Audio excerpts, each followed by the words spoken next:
everybody. Hello again and welcome back to another episode of the Welch Report with me, Jean-Luc Welch. Make some noise and clap it up.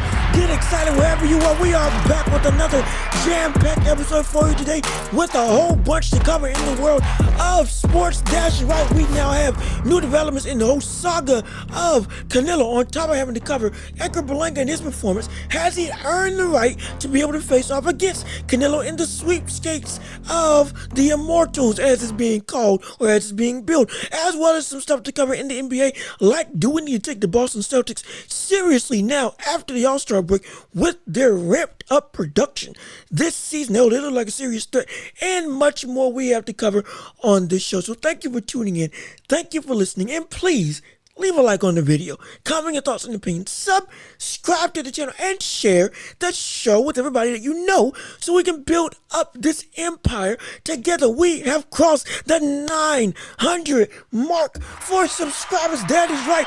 We did it. We are moving quicker than ever. I'm so excited. We're almost there. Less than 100 to 1,000, and we can make it happen right here for you with your support. And thank you for all the support and love y'all have been showing already, all the comments, all that stuff, interacting. This is becoming a real community quickly, and I'm excited for it. And maybe we can make some moolah with all this stuff. Sponsorships coming our way. Oh yeah, more guests, or maybe we'll re-add guests bigger and better. Maybe we'll have Shaq, Allen Iverson, who knows, maybe even Mike Tyson will come. Whoa, look, the possibilities are endless for what we can do for this show. But it's all up for you, or it's all thanks to you and your support that we're able to make this so possible. So thank you again for watching and supporting the channel. Keep on sharing, keep on listening, and without further ado, let's jump right into the world of boxing for our first topic. We got a fight to break down, and because of that, it is time to step into the ring.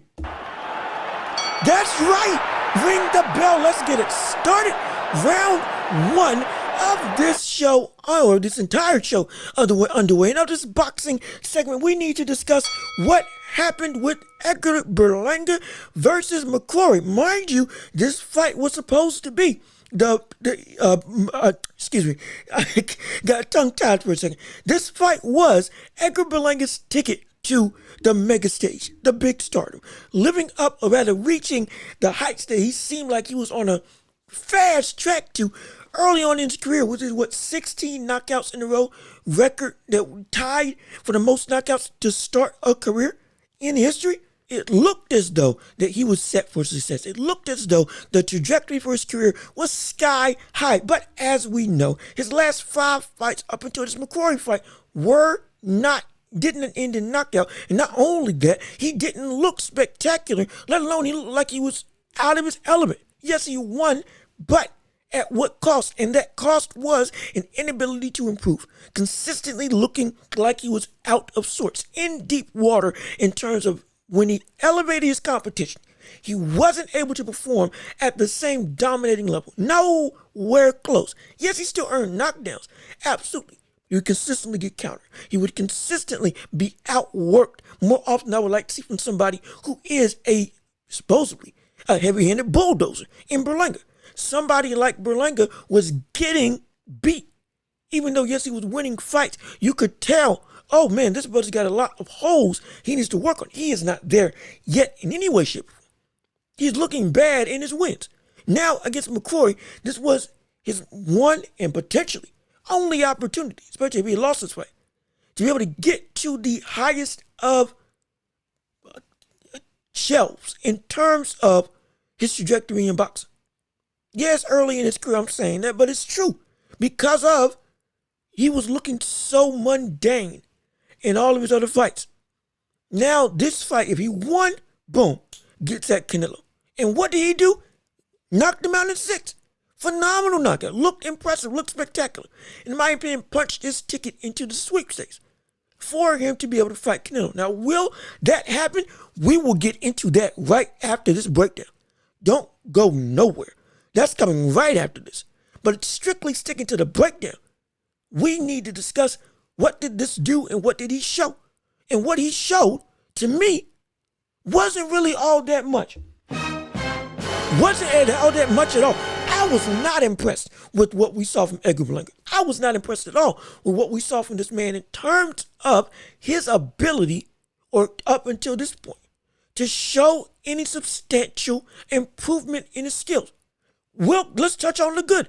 More first and foremost, he was able to utilize better defense than I've seen in his totality of his career up until this point. He was getting out of the way of punches. He was using agility. He wasn't being too aggressive in terms of trying to just land his power all the time. Great. Downloading his opponent, looking to see what he was going to do, looking for openings for big shots. Because again, with his power, a one-hitter quitter is all he needs to be able to get it done. That is real. That is real. Regardless of what we want to say about the no knockout streak for the last 5 fights. No, it's real. In terms of he can still put you out with one go. The heavy hands are still there. Now, he's looking for more optimal ways to land them, which I love.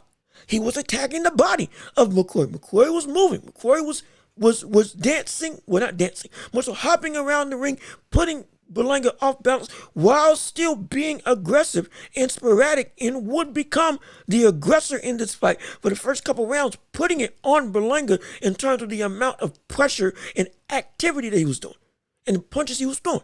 He was landing some solid shots, don't get me wrong, but it was the composure of Berlanga in this fight that, hey, even with all of this, I'm still going to wait to land the optimal shots, which I love. Showed that mentally he's gotten better. All those punches that he used to do from when he would win, but he has something to work on, hey, maybe they're finally paying off. But even with that being said, some caveats there. While he did some good, while he did close the show phenomenally, while he did open up when he saw an opponent hurt, while he was able to show some semblance of mental improvement, it still wasn't what it needs to be at this stage when he needs to fight Canelo. Because for the good that he had, there was so much more bad.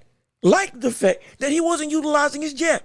A lot of the punches that he would throw in this fight were punches thrown nakedly. They weren't thrown with any setup, really, to land the shot.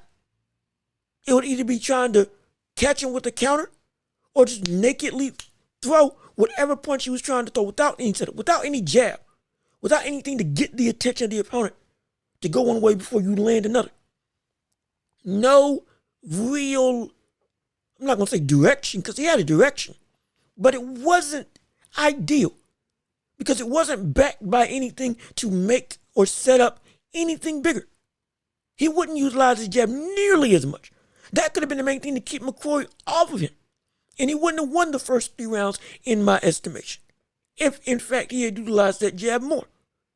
He wasn't able to really make it, or more quickly rather, stamp his mark on this fight up until later in the rounds when, against MCcory, with respect to him, this should have ended earlier. This could have ended earlier. But his hesitancy to throw the jab and instead throw naked shots, what did it cause him to do? Caused him to get countered again in this fight multiple times. Caused him to lose some momentum and have to work from the back trying to gain it again. Because it was about to look like another story that we had seen before from Edgar Berlanga. Power, athleticism, strength.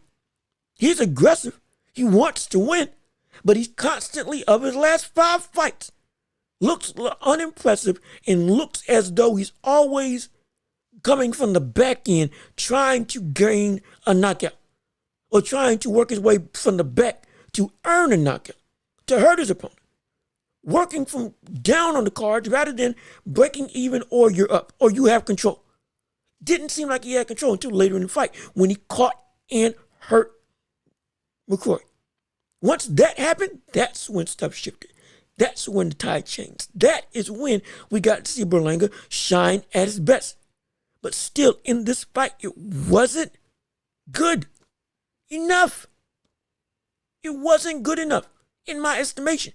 There's still so much to learn. There's still, with how offensively centric he is, it still isn't refined enough to be able to compete at that elite level. The power's there, absolutely. But beyond the power, There's still a lot of fundamental learning that needs to be done from Berlanga. He's not there yet. He just isn't. But either way, he earned his shot. Despite being a slow starter, despite not using his jab to set up better combinations earlier on, nor to even sway MCcory from being so aggressive in the first 3 rounds of the fight. Mentally, it's improving, but it still ain't where it needs to be. He can still be put in the corner. He can still get trapped. He can still get lulled into a false sense of security. While defensively he is better, like I said before, there's a lot that he hasn't fixed yet that he still needs to improve on before I can say, okay, yeah, he's ready for somebody like Canelo.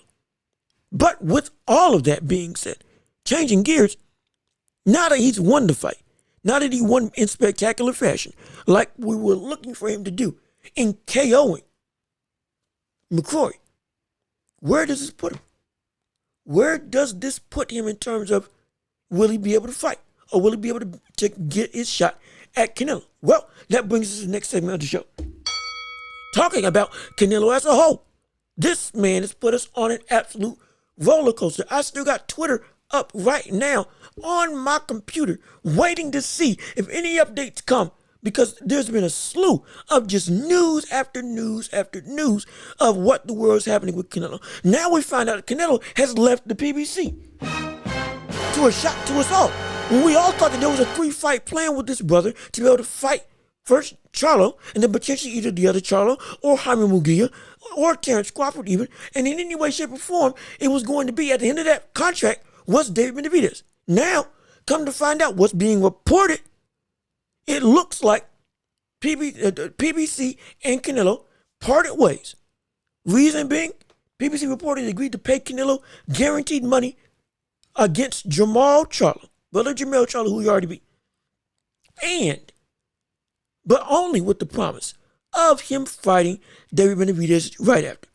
However, with that being the case, the problem was we now know, or what is being reported, that apparently that person referred to Charlo fight was reduced. On top of the fact that because Canelo hadn't agreed to, or because rather Benavidez wasn't one of the agreed to potential opponents in the initial contract that they had put together with the PBC, he didn't want the fight to happen. Hence, nixed him. Now he's a free agent looking to potentially go most likely to the zone, working with Eddie Hearn. Eddie Hearn saying he can make that fight happen with Benavidez, all because PBC doesn't want to work with anybody else outside of their street, whatever the case may be. I'm not here to get into that because there's other people that are more in tune and can give you better quality information, have more resources than me to justify or rather to back up that claim. I'm just telling you what's being reported and what's being said from Eddie Hearn. And from my opinions from these statements, from these reports, from everything that we have now divulged, it looks like, shoot, I don't know. I really don't know. I don't know what the worst Canelo's going to do. And it's tough for me to say because I try to be as in tune with the stuff as possible, as understanding of everything, but it's convoluted. It's incredibly convoluted. Why is it that the only reason, mind you, if this is in fact true, and Benavidez wasn't one of the initial potential opponents that was on the table during the whole contract negotiation with Canelo and the PBC and Al Haymon in the first place, why is it that all of a sudden stuff is falling apart? Better question is, why is it that Benavidez wasn't in the conversation first and foremost on this PBC deal? Because he's with the PBC.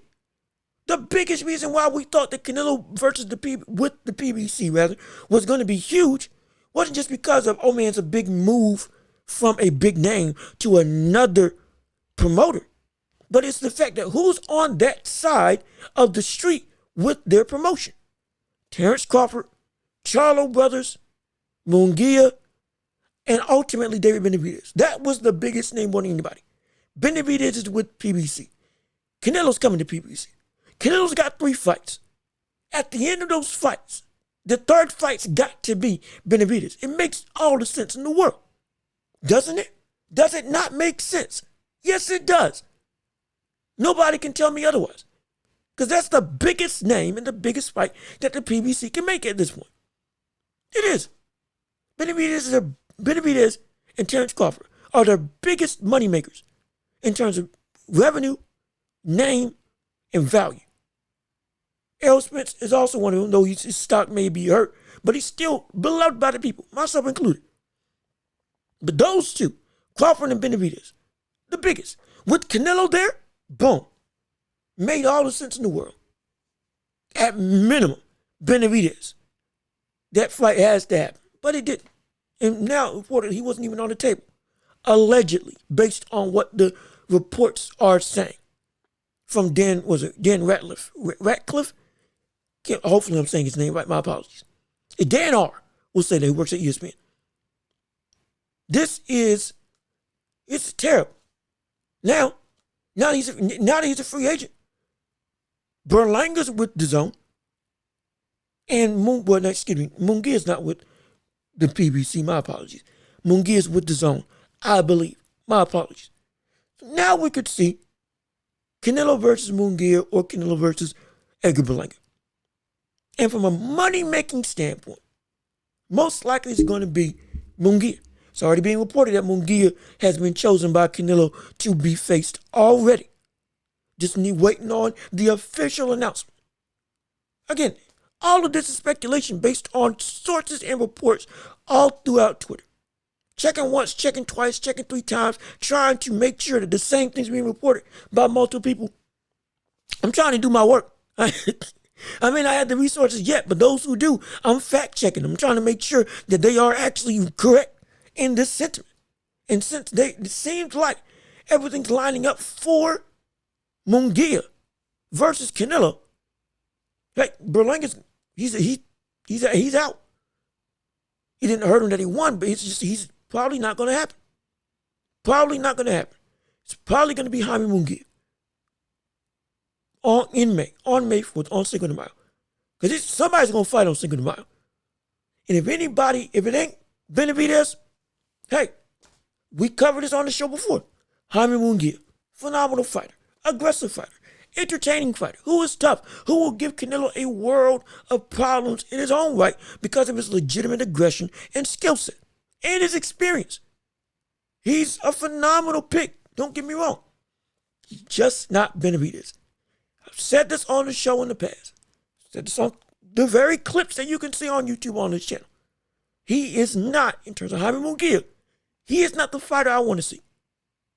He is not, in my opinion, fully ready to fight Canelo. Nor is he the best matchup for Canelo. The best matchup for Canelo and the fighter who is fully and completely ready and who's earned the right more than anybody else has been and currently is and forever will be most likely David Benavidez. This is the only man who's earned more than anything the right to fight. Yeah, the whole thing with him getting offered $55 million from Al Heyman to fight David Benavidez, will he accept? Apparently that was never actually a thing. All that, again, it's a bunch of stuff floating around. Point being, the fight with Benavidez isn't happening. Most likely it's looking like Munguia on the zone is going to be the fight on May 4th, Cinco de Mayo. But either way, this is horrible. This is terrible. And I hate it. And what have we said before? Stuff like this has to be called out. What do we call this? We call this a duck. We have to at this point. Because there is no reason that this shouldn't happen. None whatsoever. The very fact that Benavidez was in the vicinity, and per what's being said, not my opinion, per what's being reported, if he was going to get a purse, guaranteed, like he had gotten the purse guarantee for all his other fights on the deal, like the fight with Jermell Charlo, if he was getting purchase guaranteed on the behest that he fights Benavidez, though Benavidez may not have been one of the talked about opponents initially, you still, if the report was true, got offered $55 million. And still didn't take the fight. Though it seems like that was the only reason why you went to the PBC in the first place, to sign with them. Because some of the biggest names like Crawford, who have been calling you out, and who could have been a mega fight if it got made, and Benavidez, who has been calling you out, and is a mega fight if it would have gotten made. With all the money that was reportedly thrown at your direction, guarantees and all, and you didn't take the opportunity. I don't understand. We have to call this a duck. We have to at this point. There was no good reason, really, not to. If any, at minimum, if it was that the purse was reduced, but you demanded that you wanted to see, okay, if you're gonna, if you do this, then you pay me even more for the Benavidez fight after this, guaranteed again. Okay, and they don't do it. Hey, we got another conversation. Because I get it with fighters and athletes trying to get their money. However, to a certain extent, stuff has to stop. And this, I don't know what else to call this except for he ducked. There's no quality reason that Benavidez wasn't even on the list in the first place for Canelo. And the fact that he got put on the list for potential opponents. And that was one of the straws that broke the camel's back. That's a problem. That is a major problem. He says that he isn't scared of anybody. He says that he will fight anybody, Mexican or not. Because he said himself, nobody beats this Canelo.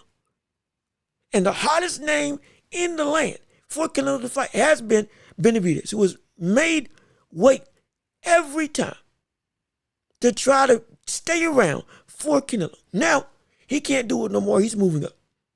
Would have came back down if, in fact, the deal was accepted. Or if, in fact, he got called upon. But he didn't. Didn't get called upon. Wasn't given the opportunity. Hence, moving on.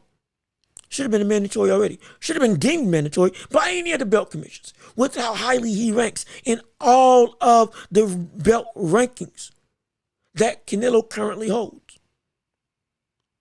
I believe he's an interim champ right now. So that should already put him in line even more to be able to fight against Canelo. And yet it's not happening. We have to call this a duck at this point. Just like I did with Tank. Just like I did with Tyson Fury. Just like I called out with Floyd Mayweather.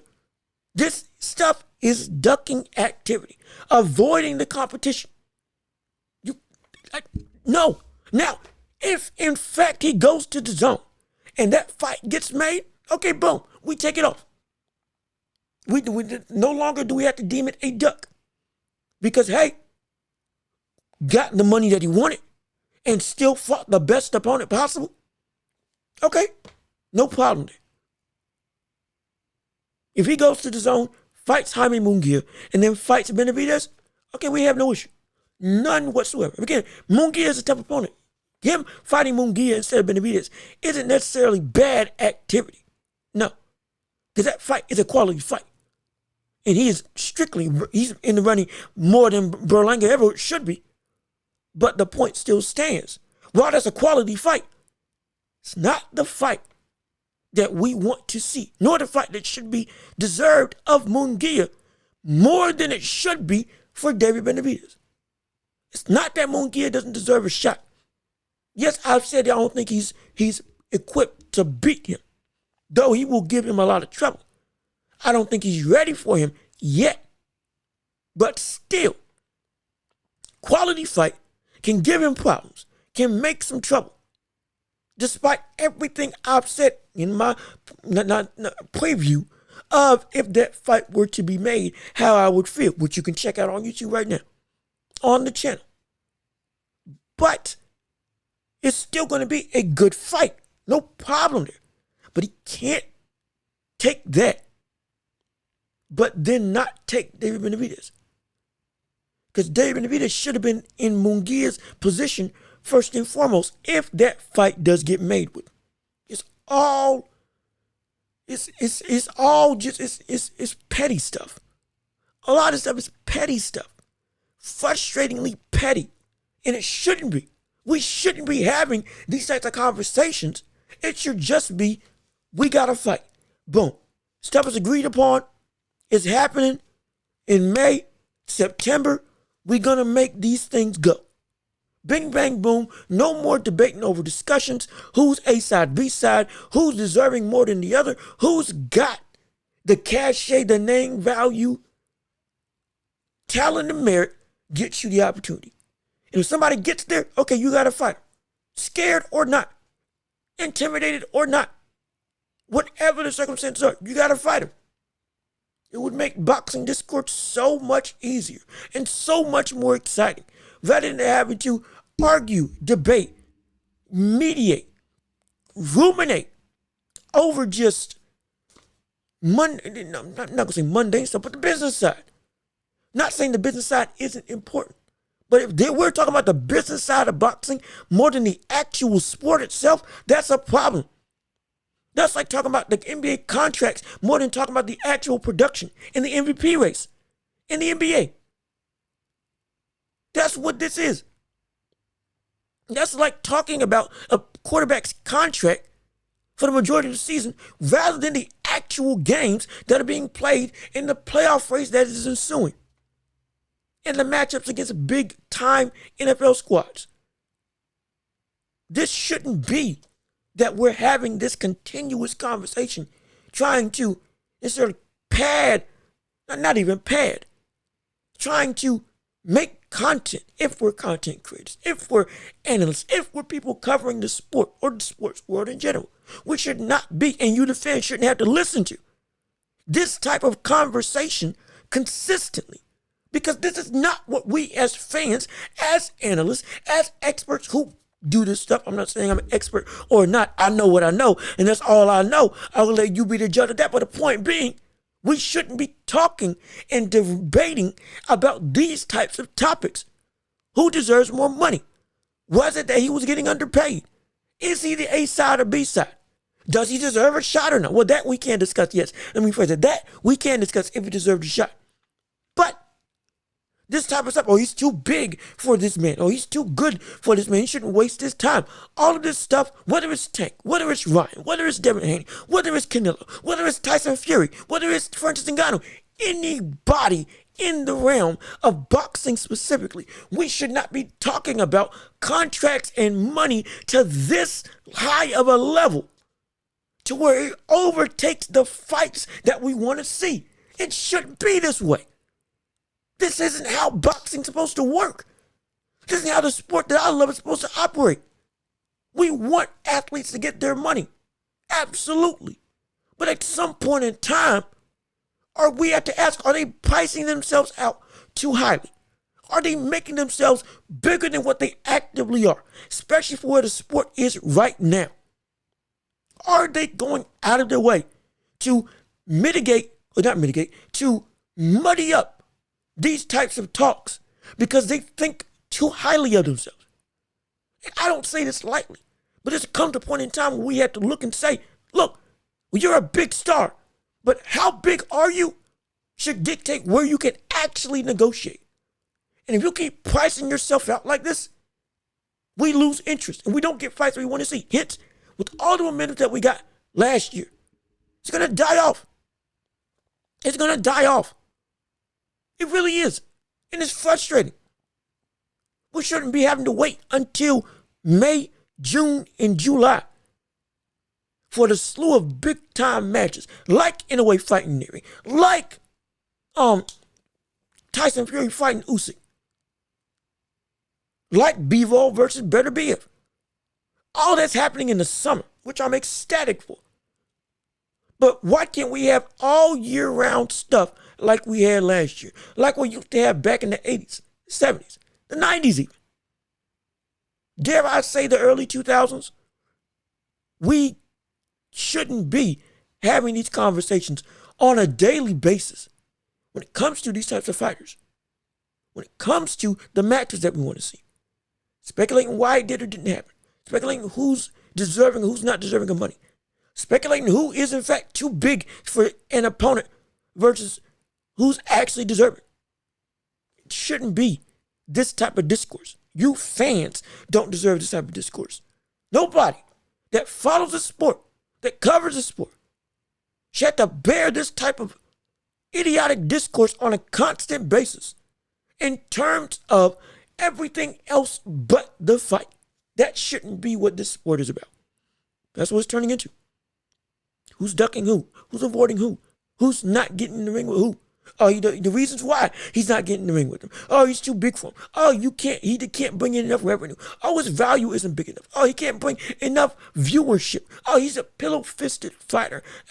He won't be able to actually put butts in seats. But just get in the ring. Just get in the ring. If he's that pillow-fisted, put him out. Knock him out. If you ain't got nothing to worry about, walk through him. If you think you're outclassing somebody, they don't deserve to be in the ring, fine. Make the fight with a sooner and quicker date in terms of training camp, since you're saying he doesn't require all that much time, and get him out of there. Whoever this opponent is. If you think they're not on your level, okay, take the fight and just make it happen. And shut up the noise right then and there. Make it so that they don't got to worry about him no more, because he's no longer a factor in any of these conversations. Just go through. That's the easiest thing to do. Easy. That never made sense to me. An easy fight that can make you a paycheck. Plain and simple. You can make a highlight reel and get spectacular type KOs. Boom. Now your cachet and revenue can go up even more in the next fight. Keep on building up your resume. Up until now, you're the name everybody wants to call. Like David Benavidez. Went through, beat out everybody else in the division. Beat out most of the opponents that Canelo faced himself. And what did he do? Now made himself undeniable. Made himself the only name that anybody wants to see Canelo fight. The only one. The only name. Despite Canelo losing to another opponent in B-Roll. This man, David Benavidez, cleaned out everybody, KO'd Durrell, beat up Caleb Plant worse than Canelo beat him up, though Canelo knocked him out. In terms of the outright beating, Benavidez just hurt him to kingdom come. And beat Boo Boo Andre. He went and just cleaned house on the entire super middleweight division and did everything he was supposed to do. Now that he did that, his value is incredibly high. His name is undeniable, chanted throughout the masses. He is one of the names that we can only think about. He has become so big that he is attached permanently to the biggest name in boxing. And how did he do that? He beat everybody else who wasn't Canelo. It's that simple. He beat everybody else that wasn't Canelo. He beat every other legitimate name that wasn't Canelo. And just said, okay, if I can't face him and you don't belong in the ring with me, okay, I'll beat you. I'll knock you out in phenomenal fashion. Then I'll move on.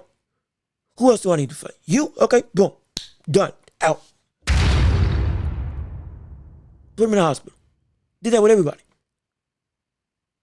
Did it with everybody. Didn't wait around. Now he's moving up. Now he is moving up. Going to light heavyweight. What will he do? Keep on doing the same thing. Earn his shot. We shouldn't be having these conversations. We really shouldn't. This shouldn't be how we operate in terms of how we discuss boxing. Sports in general should not be this much of a circus. That's what this is, a circus. Yes, the sports realm is the sports realm. We love sports media. I'm in sports media. I'm trying to be the biggest in the world. Hey, with your help, we can make it happen. but the point is, you deserve better. You as fans, you, and you. All of you watching this, you deserve better in terms of talking and discussing this sport. You don't deserve fandom. You don't deserve bias. You don't deserve having somebody or tearing down another fighter just because they're not another person's favorite fighter.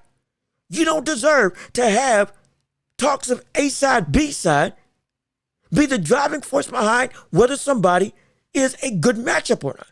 You don't deserve ducking conversations being the only conversation that we have to drive the sport. If you watch this sport or sports in general, this shouldn't be how media covers this. But it's all we have because that's all that's going on. If fighters only fight a couple times, 2, Canelo wants to fight 3 times a year. Mike would fight 15. Sugar Ray Robinson would fight once every couple of days. Rematch the next week. It's stupid what they would do back then. I say stupid in a kind way. It's stupid as it is incredible. Almost illogical by today's standards. But they did it. The golden age of boxing went this way, worked this way, operated like it's supposed to operate, earned their shot, won belt. You fought. If you think you're better, get in the ring. If you don't think you're better, still get in the ring. It doesn't matter. You're going to be forced to get in the ring. Because you can't move up if you don't beat anybody. No matter how, even if they moved smartly, still, it was sooner rather than later. They had to step into the ring with some real competition. And they shut up all that noise over who would be who. That's it. You reigned. You lost, you got back. Wasn't who's avoiding who, wasn't who's trying to be the biggest name in the world. It's just straight up, you earn the right to be the biggest name. Which, hey, nowadays, Canelo has done. No problem there. But beyond that, the discourse surrounding him and every other named boxer is so muddied with just mess, fluff, outright innocuous things that don't add anything to the sport, really, outside of, okay, we get to see all the mess that goes on in the business side of the sport, which is indeed mess and makes this sport look more like a travesty than an enjoyment that we all want to watch every time it comes on.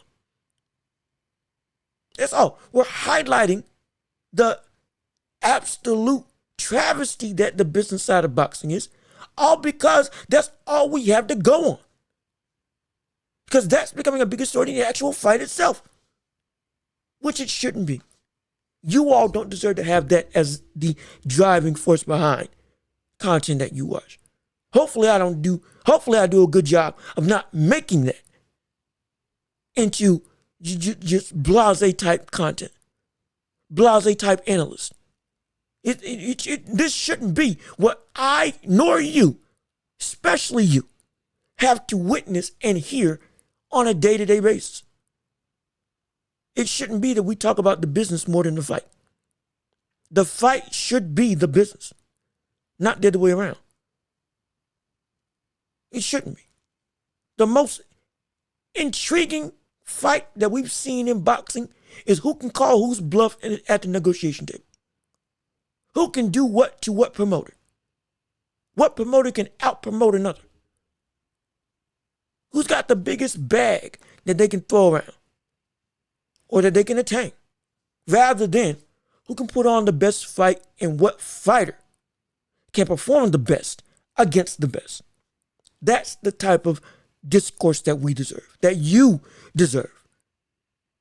Not this. This. No. This shouldn't be. It's a travesty that it is. Travesty that it is. But moving on from the boxing realm into the world of the NBA, we need to discuss what's going on with the Boston Celtics. Because my word. Hey, look at this. We got some problems here. We got some problems here. We have some problems going on in the NBA, and good problems for one team and bad problems for everybody else, and that is the Boston Celtics. This team in Boston has, as the season has gone on, my gosh, it looks like they put it together. This team has got the best record in the entirety of the NBA.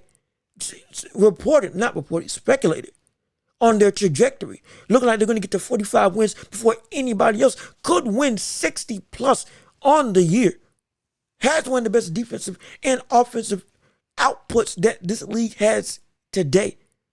It's insane what this team has done since their moves with Porzingis and Jrue Holiday. Those two pieces have changed this organization for the better. It's ridiculous. It's ridiculous how good this team is. They're unavoidable. They are unavoidable. They're undeniable now. After the All-Star break, still having this, and in fact, having better production than they were before. This is the time for Boston. If anybody was going to get a shot at a title and actually get over the hump, this is it. We've been saying for years that Boston has been the team in the East. That if any team was looking like they were ready to build a title, win a title, after the Bucks, who already got one, it's the Boston Celtics. It's Boston with Jaylen Brown, with Jason Tatum, with Al Horford, with that entire squad that they have around. That team is built to win. Yes, they are. But they just couldn't seem to get it right, no matter how good they looked in the regular season. Like when they got to the finals a couple years ago against the Warriors, when they looked like this was their time to shine.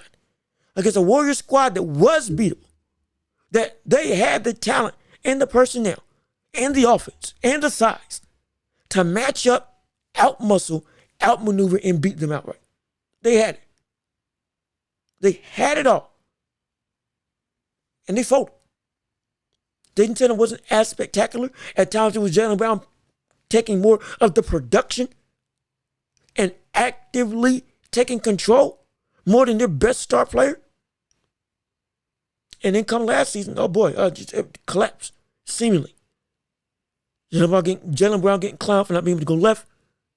Boston, while he still had a great personnel, just didn't feel the same. Now, this new rejuvenated energy that this Leprechaun squad has got to offer, it's looking mighty dangerous now.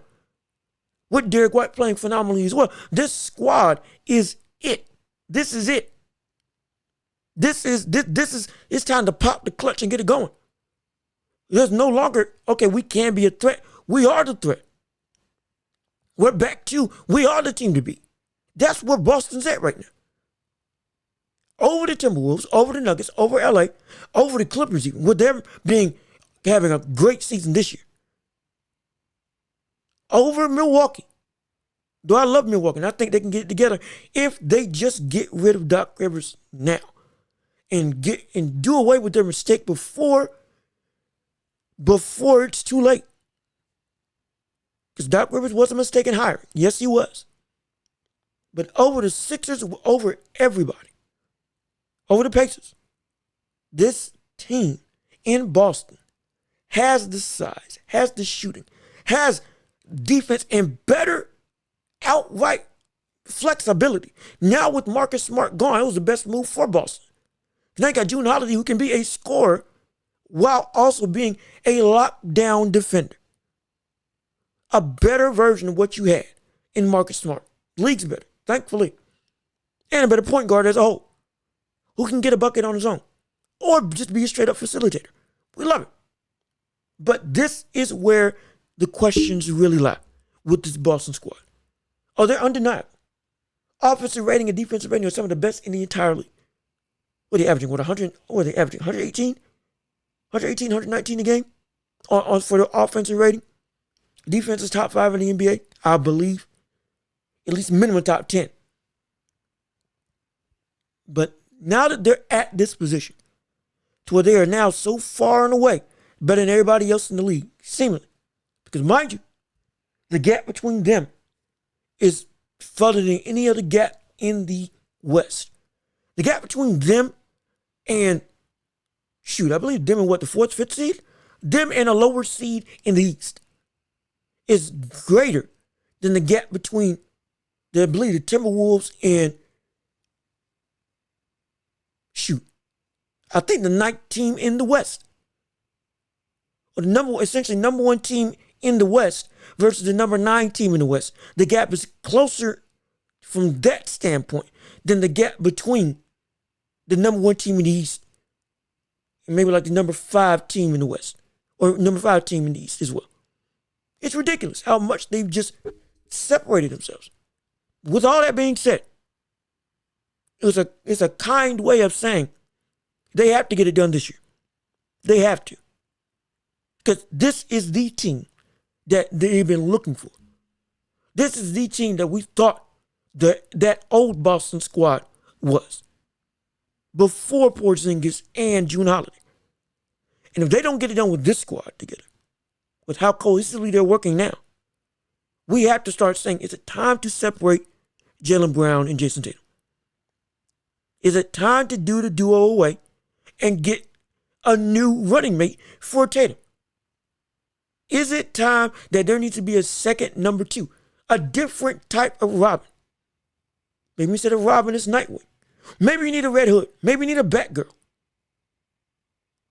Maybe you need a Crypto if you want to make the Superman in his sidekick. Whatever the word you want to do. However you want to categorize it. There's got to be a difference if it doesn't work out this season. There's got to be a change. There has to be. This team is too good that it keeps on falling by the wayside in terms of getting at a title, especially this year. If they fail this year with how great they look this year, with how top to bottom that organization is just flushed with talent and chemistry and commitment to both sides of the ball. There's no explanation as to why this wouldn't work this season and them get to a finals minimum, if not win it, with how they're looking now. And if they fail, there's got to be some serious questions asked in Boston. And it's got to be, do we need to let go of Jaylen Brown? Do we need to get another person in?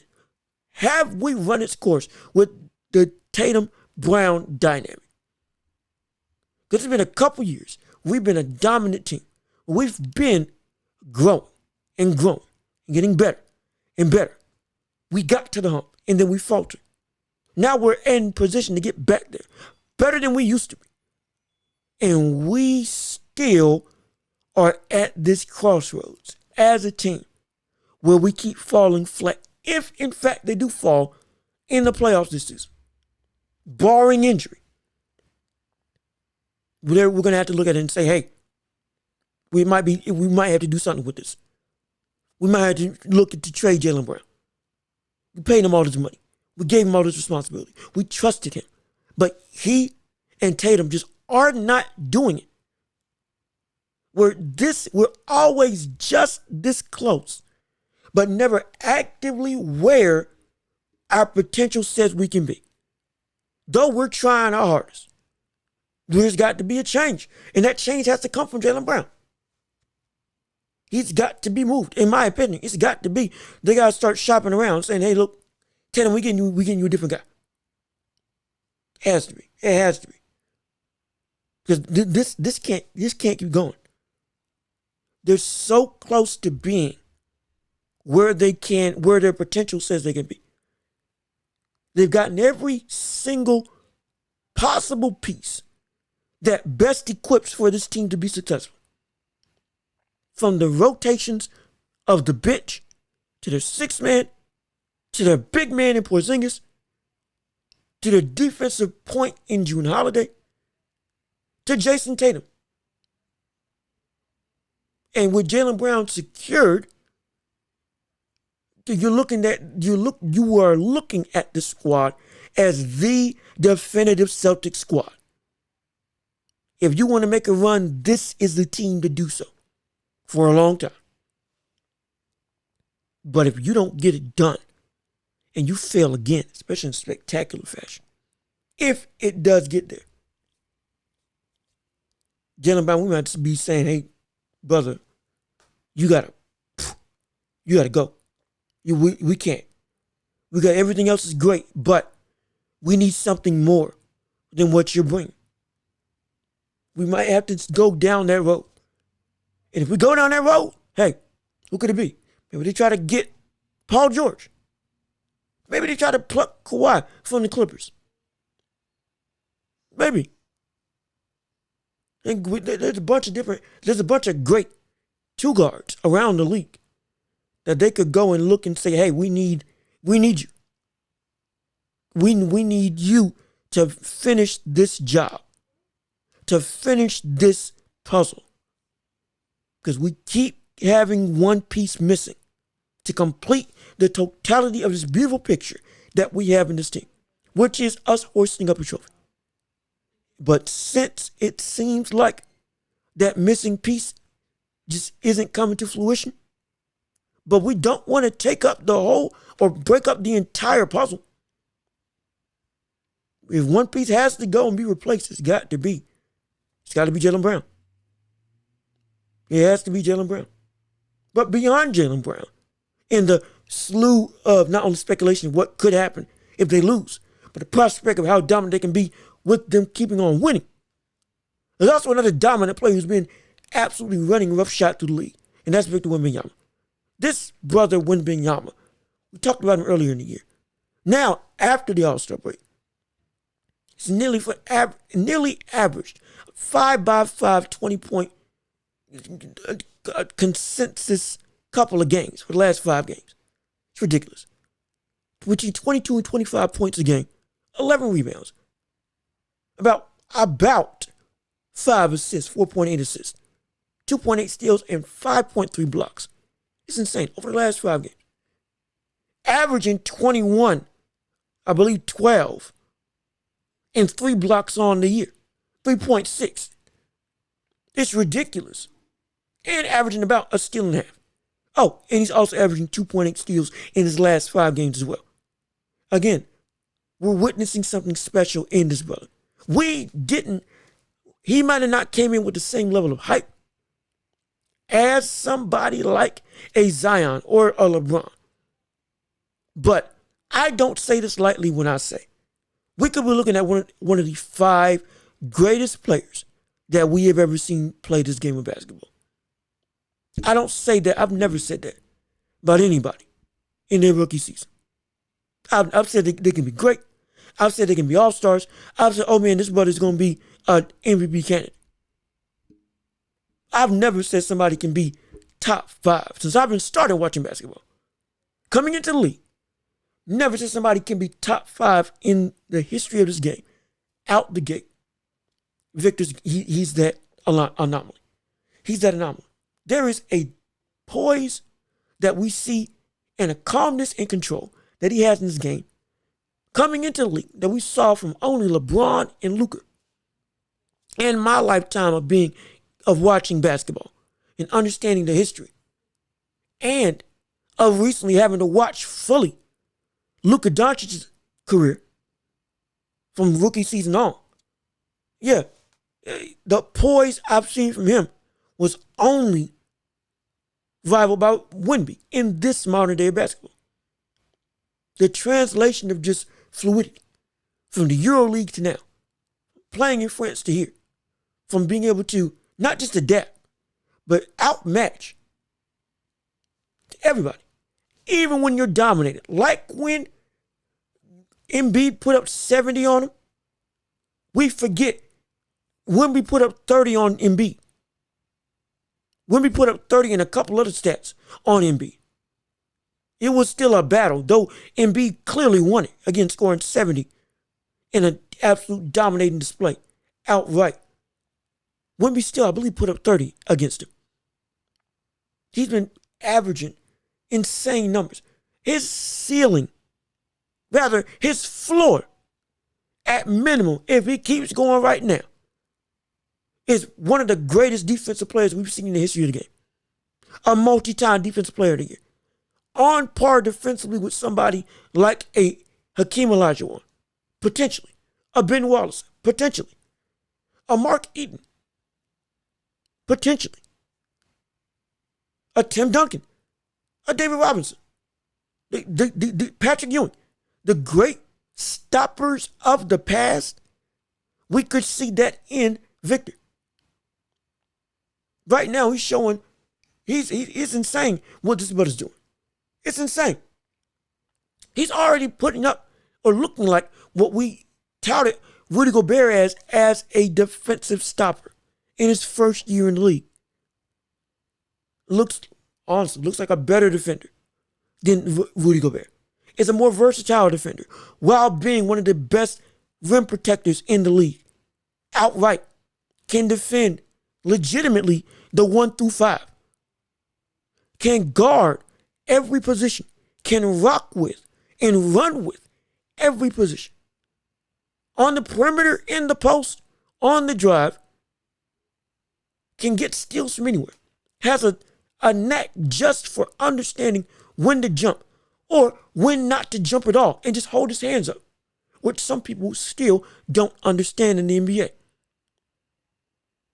Being able to not just block a shot, but then make a three in transition. Run the floor by himself. Have the ability to be the point guard of his team. Having court vision and awareness. To be able to make Luka or Jokic type passes. Not saying he's on that level, but we've seen it before. Like, I believe, what was it, 2 games ago? He got a pass in the post, and immediately almost just slapped it away to his teammate who was cutting right behind him without looking. It's insane. There's such a feel of the game and understanding of what's around him, of how to operate, of how to function in the world of basketball. At that type of height and size, with that type of fluidity, and that type of body coordination, it's a masterpiece. It's a masterpiece to watch whenever he's on the floor. He's on a bad team. Yes, he is. Spurs are rebuilding. Yes, they are. But he's looking like a player who is setting himself up to, at minimum, fight Hakeem Olajuwon for the greatest defensive player we've ever seen. If he reaches that pinnacle. But at best, we could be looking at a player who, if he's doing all of this right now, when we worry about his size, when we worry about his weight, when we worry about his, injury ability, if he can stay healthy, though he's been staying healthy, I believe, all season, that may not even need to be a concern for his career. Though we may have some hiccups of there's still some stuff he needs to work on and that he can get better at. Like his 3-point shooting. Maybe like his shot selection at times. But still, in spite of that all, we're looking at a man who is so far and away, advanced beyond his years, understanding the game of basketball, that if he achieves what we think he can achieve, we could be looking at one of the 5 greatest players in NBA history. Somebody could be getting knocked out of that top 5. The GOAT conversation could change outright by the end of his career. If it goes as spectacularly as it's looking right now. We're witnessing greatness. We're witnessing something we've never seen before. We're witnessing an era of basketball that could be all his own. We are witnessing potentially the next face of this sport in Victor Wembanyama. We really could. Beyond Jason Tatum, beyond Ja Morant, beyond Zion Williamson, beyond Anthony Edwards.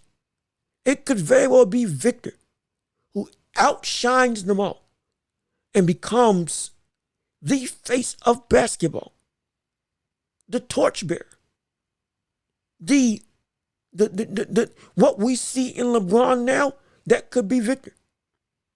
Because both the way he carries himself, the way he's able to have the leadership aura around him, that poise and that dominating presence of just, I'm him, not confidently, but it's just how he maneuvers. There's a trust that he has in himself. There is a sense of worth, not haughty, but understanding, okay, yes, I am this great. I have to operate differently. There's that sense about him, and I love it. There's a maturity. There is a leadership aspect to him that as he matures is going to be unlocked. He will be relied upon. He will be a locker room leader. He will be somebody if everything bodes correctly. stays on the same course, he will be somebody who will be seen as a cornerstone in not just whatever organization he is in, but in the league as a whole. That's what we could be seeing when it comes to Victor Wembanyama. That's what we're looking at when it comes to Victor Wembanyama. And it's a prospect that is so insane to see. Couple that with the amount of skills he's going to develop, the sky's the limit for this brother. Again, we could be looking at one of the top 5 greatest players that this game has ever seen. When it's all said and done. If, in fact, we see that his maturity, his discipline, and his skill set not only stay the same in terms of maturity and discipline, but improve in terms of skills and acquiring new traits and abilities. My gosh. We could be watching the truest form of a unicorn that we've ever seen. And the quintessential greatest player of an era. Not of this era, because that's LeBron. Of the up-and-coming era. The young cats, the young bloods, the young stars that are coming in and having the league. That era could be Victor's all his own. And I'm a witness to see it all. Because it's going to be phenomenal to watch. But with that being said, this has been another episode of the Welch Report. Thank you for tuning in. Thank you for listening. Oh, we've had a phenomenal time on this show. Please remember to leave a like on the video. Comment your thoughts and opinions. Subscribe to the channel and share the show with everybody that you know so we can keep on building up this empire of a channel. We still trying to get to 1,000 subscribers. That is the ultimate goal, and I can't do it without your help. So again, keep on sharing, keep on plugging the show with everybody. Play it in your car, play it on Spotify, Apple Podcasts. We're on every podcasting platform, and rate us 5 stars on there. We are building, we are growing. It's all thanks to you and your support. So again, thank you for listening to the Welch Report with me, Jean-Luc Welch. I've been your host. Y'all have been beautiful. Peace and love. We are out of here.